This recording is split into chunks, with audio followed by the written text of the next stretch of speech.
Hello and welcome to Rajya Sabha Television. You're watching The Big Picture with me, Frank Rausen Pereira. Well, the Supreme Court of India on Monday stated that public interest litigations are there for people who cannot afford to approach the courts and dismissed a PIL filed by former Navy Chief Admiral Ramdas.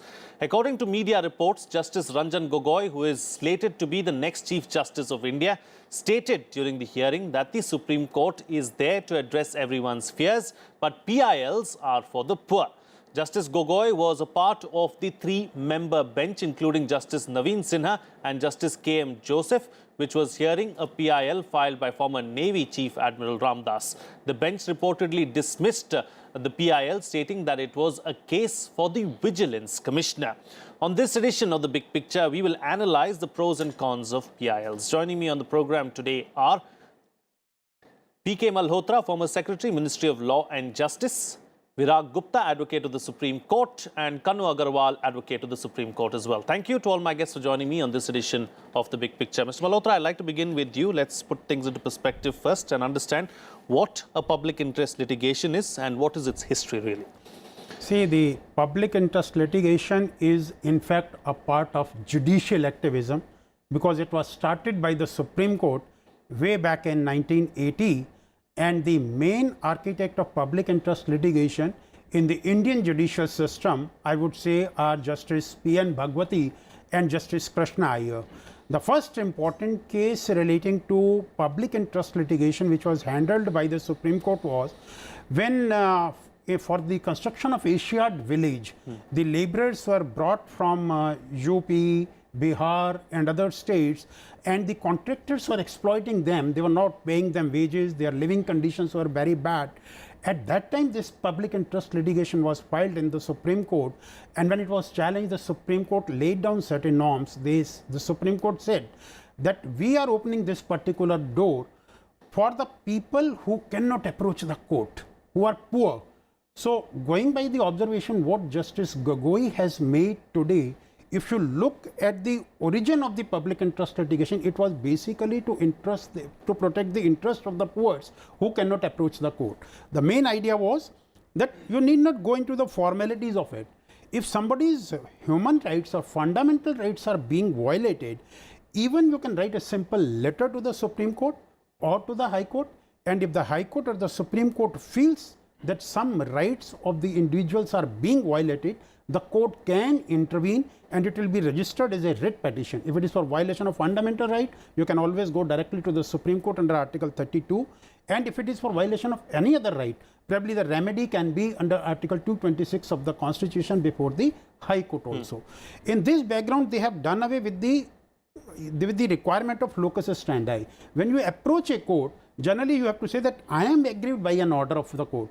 But in public interest litigation, this concept of locus standi was given a go by, and any public spirited man can approach the court and say that fundamental rights or rights of an individual are being violated or a group of people are being violated, and keeping that in view, if the court feels the rights are being violated, court can intervene and give a direction to the state authority to see that the law is followed and the rights are not violated. But later on, the concept of public interest litigation got increased, starting with the protecting the interest of the poor.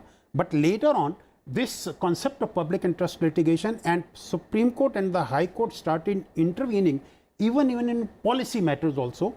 And there were instances where in individual matters also, taking as a public interest litigation matter, there also the court started intervening.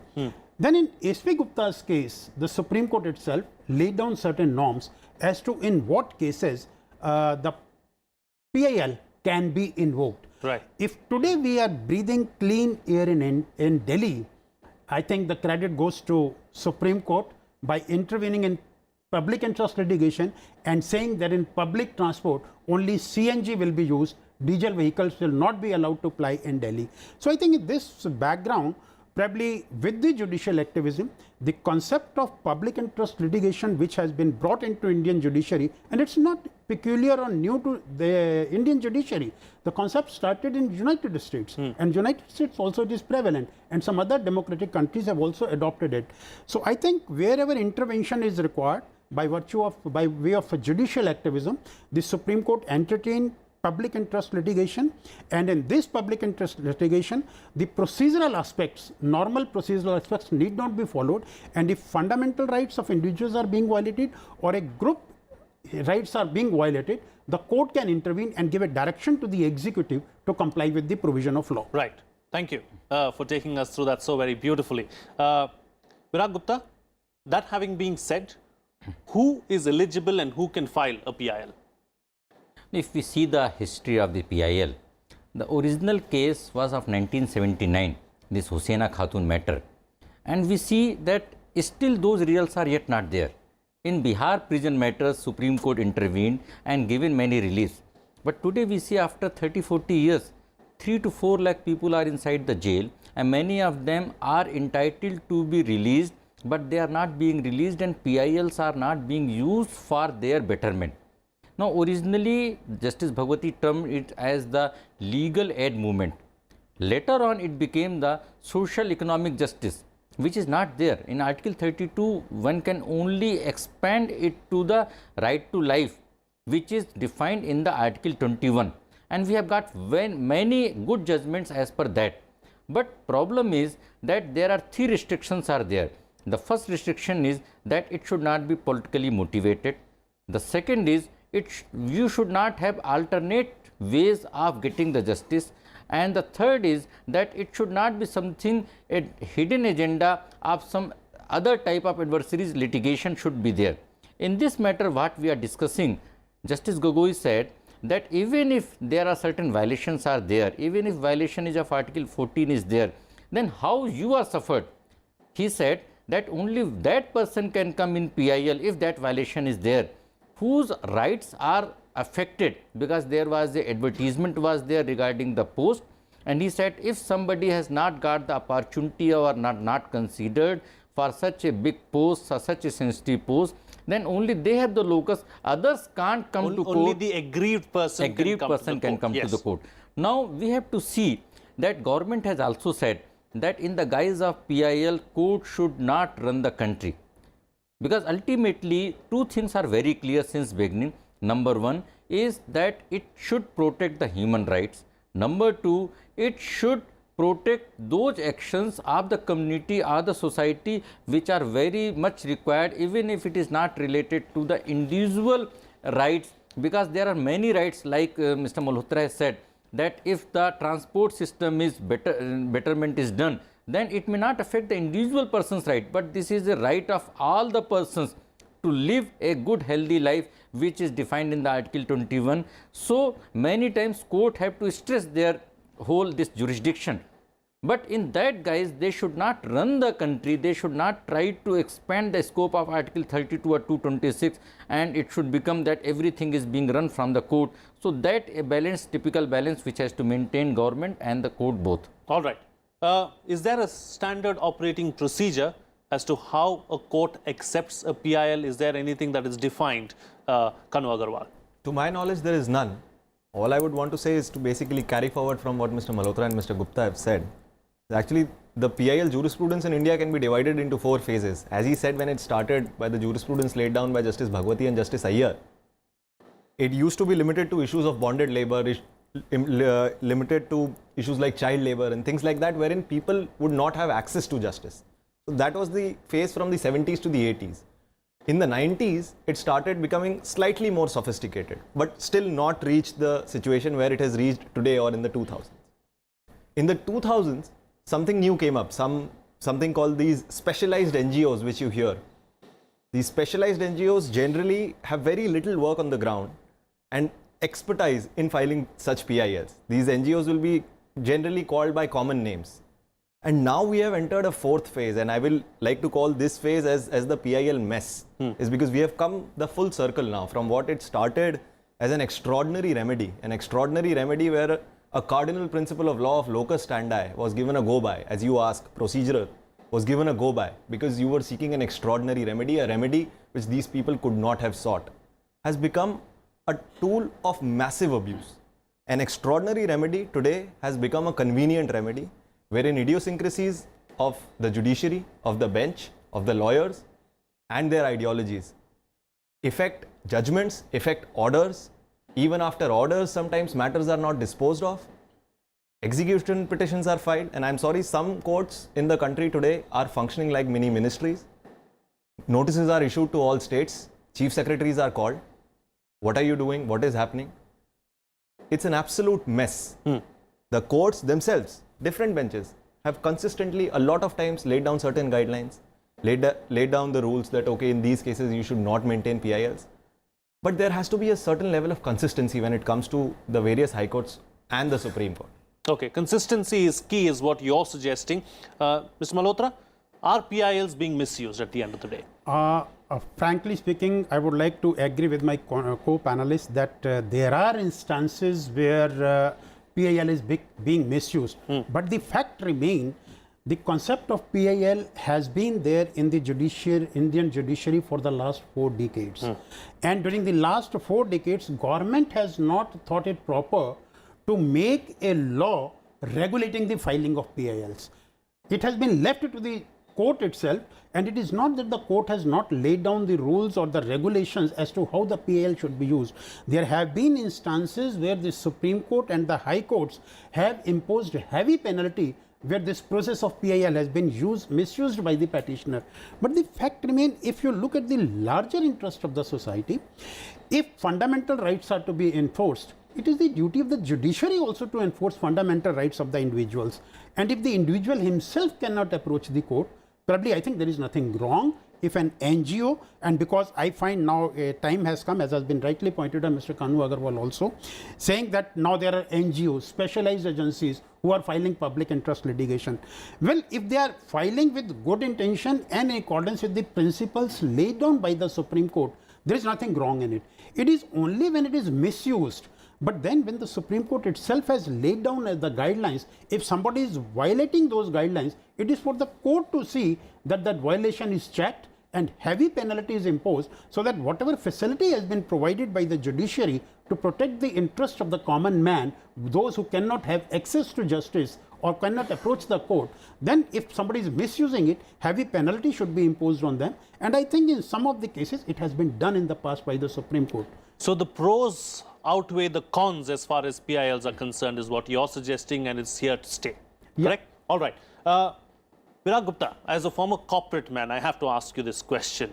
Are PILs used by corporates to delay, to put a hold, to put a stop maybe on policy decisions? And there may be some PILs, but with both the co-panelists, I disagree on one point each.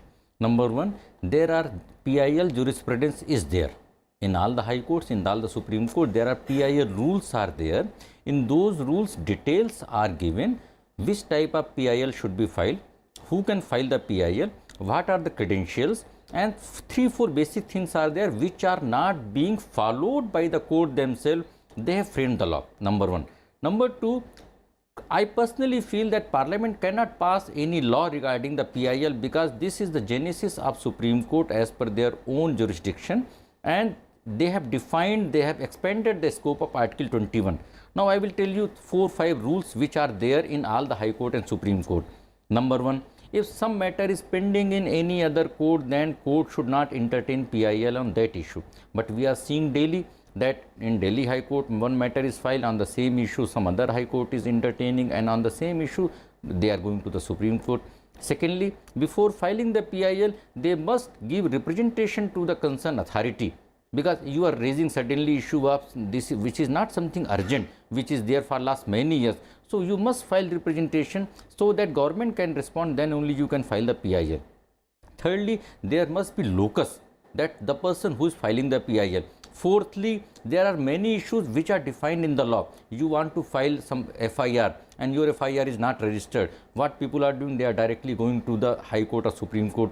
Somebody has filed the complaint, and for questioning of the complaint, they are directly going to the High Court and Supreme Court. There are procedures laid down in the IPC and CRPC. I personally feel that courts are more responsible for such type of PIL mess, wherein many times courts have become the local police station where anybody every time can come, mention the matter, get it listed, and many times I am very surprised that courts are open in the midnight also. What are the regulations, what are the framework of the opening of the courts? Because genuine persons, their matters are listed for last 30-40 years and 3 crore cases are pending. You are not giving justice to them, and So certainly pendency of cases is the court's own mess, is what you're suggesting. and so I personally feel that PIL first should be imposed, because right to early justice, right to speedy justice is a fundamental right as per Article 21. So I personally feel that as per the Keshavanand Bharti case in 1973, there is a clear-cut division of work among judiciary, parliament and the legislature. So court should see first their own way of working, that whether all the vacancies are in the lower courts are filled or not, and the speedy justice is there in all the lower courts, and 3 crore cases are disposed as early, so that in 3 crore cases, I will again tell you, more than 25 crore people all of country are involved, and if they are not getting the speedy justice, 25 lakh, you mean? no, 25 crore. In 3 crore cases 3 crore are there, cases, okay, and 25 crore people. in each case there are 2 parties, so 6 Right. crore, and in each party, if there are 4 persons in a family, so 25 crore people are involved. So those 25 crore people have the fundamental right to get speedy justice, and instead of criticizing or interfering in the working of the government or other agencies, court should first do justice with the pending cases. Okay.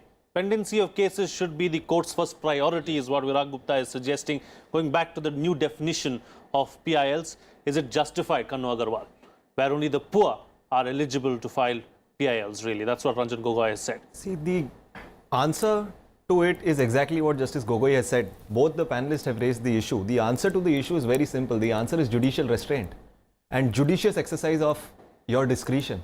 That is the answer. The problem is not PIL. The problem is not the jurisprudence. The problem is not that the court should not intervene in an extraordinary situation. The problem is not that the governments have not framed regulations. The government cannot, according to me. I join in agreement with Mr. Gupta here. The problem is judicial restraint, which it seems functions in a very different way in the Supreme Court. So are you suggesting that the judiciary is overreaching now? I've not used it. I've said that judicial restraint is the answer. Okay, all right. A typical lawyer's answer there. But, you know, what happens then, Mr. Malhotra, to judicial activism? No, I think judicial activism will always remain there, and it has to be there. If we look at the constitutional scheme, each organ is given assigned certain duties, and each organ is supposed to function within the parameters which are laid down in the constitution itself. Suppose the organ, executive or the legislature, is not discharging the function which it is supposed to discharge, what happens?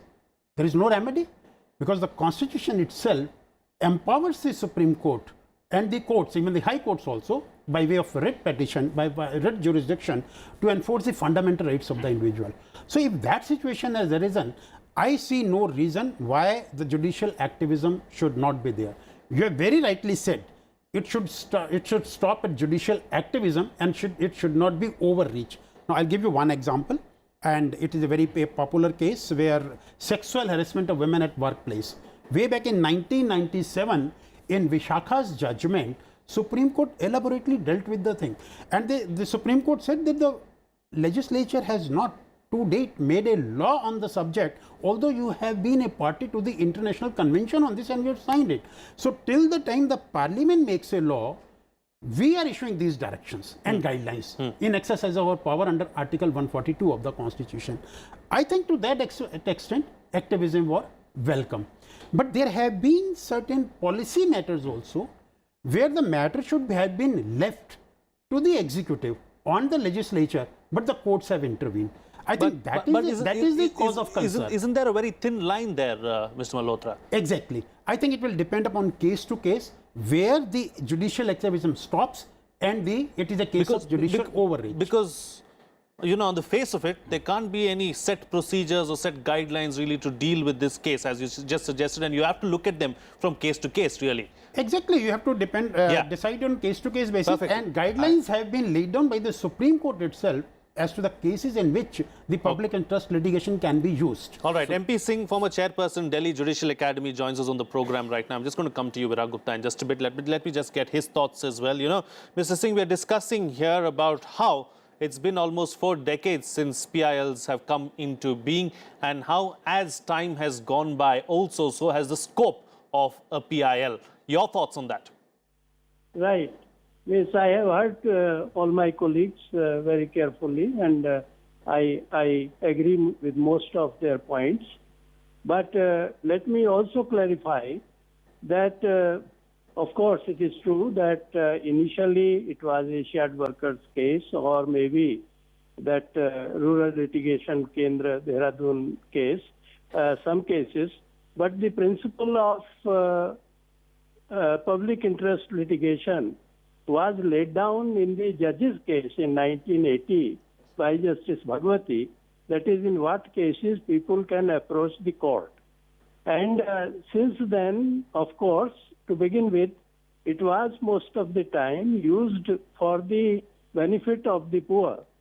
But slowly we find that when, for example, this Delhi transport case for the use of the gas rather than the diesel or the petrol for that matter, these cases actually did not relate only to poor. They related also to well-to-do people, people who were living in Delhi. For the benefit of all those people, for health reasons, it was done. And so far as judicial activism is concerned, that must not be confused with public interest litigation.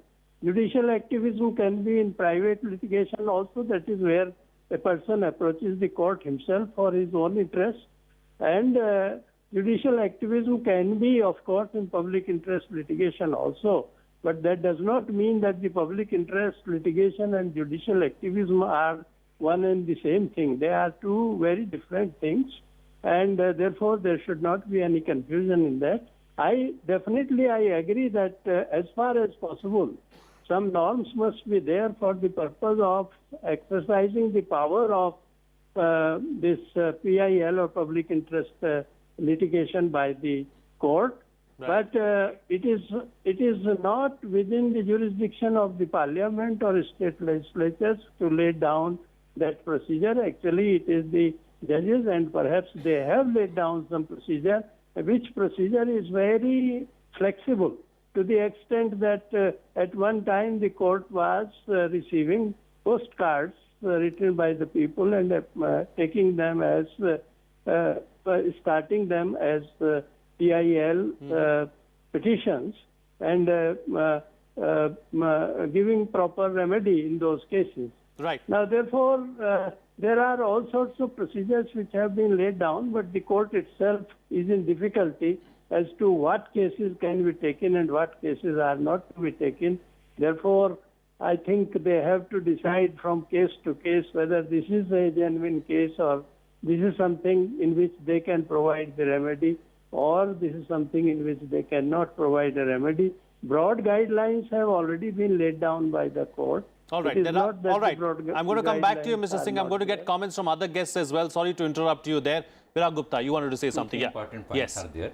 Number one, Supreme Court in many cases have termed private interest litigation and publicity interest litigation.